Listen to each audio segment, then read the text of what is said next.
ध्वज नाम के राजा की कथा आती है।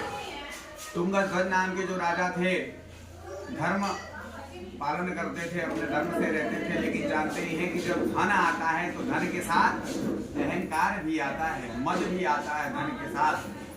तो भाई राज्य था, चक्रवर्ती राजा थे, चारों तरफ राज्य उन्हीं का था। और धीरे धीरे समय बीत रहा था। एक बार वो शिकार करने के लिए अपने राज्य से शिकार खोजते खोजते राज्य से बाहर घने जंगलों में चले गए। जब देखे कि समय बीतने लगा, सायंकालीन होने वाला है, तो वो सोचे कि हम अपने राज्य पे चल चलते हैं, नहीं तो कोई जानवर मार देगा। तो वो भाग करके धीरे धीरे चले आते अपने राज्य की सीमा पे। उसी राज्य की सीमा पे एक वृक्ष था, उसी वृक्ष के नीचे बैठ जाते हैं। और वही ग्वाल बाल अर्थात जो ग्वाले होते हैं ना, वो ग्वाल बाल भगवान की कथा का श्रवण कर रहे थे। जैसे कथा संपन्न हुई, कथा संपन्न होने के बाद वो लोग भगवान का प्रसाद, क्योंकि उनके पास अब तो चांदी की थाली, सोने का कटोरा तो है नहीं, उनके पास जो रहेगा सो तो केले के पत्ते में प्रसाद लिया है। और सोचे कि हमारे राज्य के राजा तो सर्वप्रथम उन्हीं को भोग देना चाहिए। तो वो ले जाकर के प्रसाद अपने राजा को दिए। राजा अहम में थे, उन्होंने सोचा कि इन तुच्छ लोगों के हाथों से मैं जलपान ग्रहण करूंगा, मैं प्रसाद ग्रहण करूंगा, चलो ले जाओ, हटाओ यहाँ से।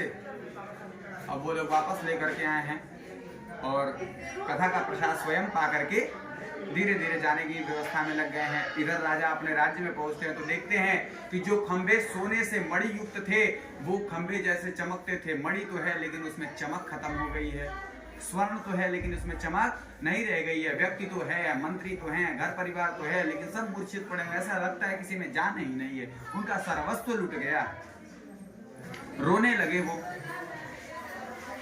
क्योंकि जिसका सर्वस्व लुट जाए वो सिर्फ वही कर सकता है पश्चाताप। क्या हो गया, किस प्रकार से हो गया, क्यों हो गया, ऐसा क्या कर दिया हमने।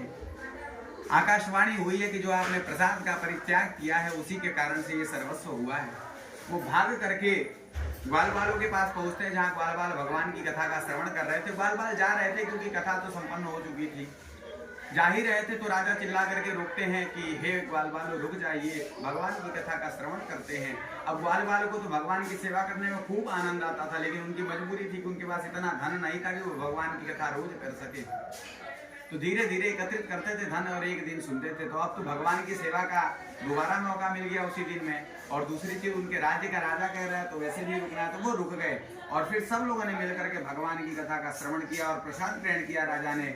और इस वापस जब आए घर पे तो सब कुछ वैसे का वैसा मिला है। इस लोक में सुख भोगे ही हैं, अंत में सत्य लोक को प्राप्त हुए। जितने भी लोगों की कथा इसमें सुनाई गई है, जो निर्धन ब्राह्मण थे वो सुदामा के रूप में प्रकट हुए हैं, जो ग्वाल बाल थे वो ग्वाले के रूप में भगवान कृष्ण के साथ जन्म लिए हैं। इसी प्रकार से जो भी लोग थे निर्धन ब्राह्मण से वो राजा दशरथ के रूप में जन्म लिए। इसी प्रकार से जितने भी लोग इस कथा में सम्मिलित थे वो सभी लोग भगवान की सेवा को ही स्वीकार किए हैं सदैव। और इस लोक में सुख भोगे ही हैं, अंत में सत्य लोक को प्राप्त हुए। प्रेम से बोलिए वृंदावन बिहारी लाल की, सत्यनारायण भगवान की।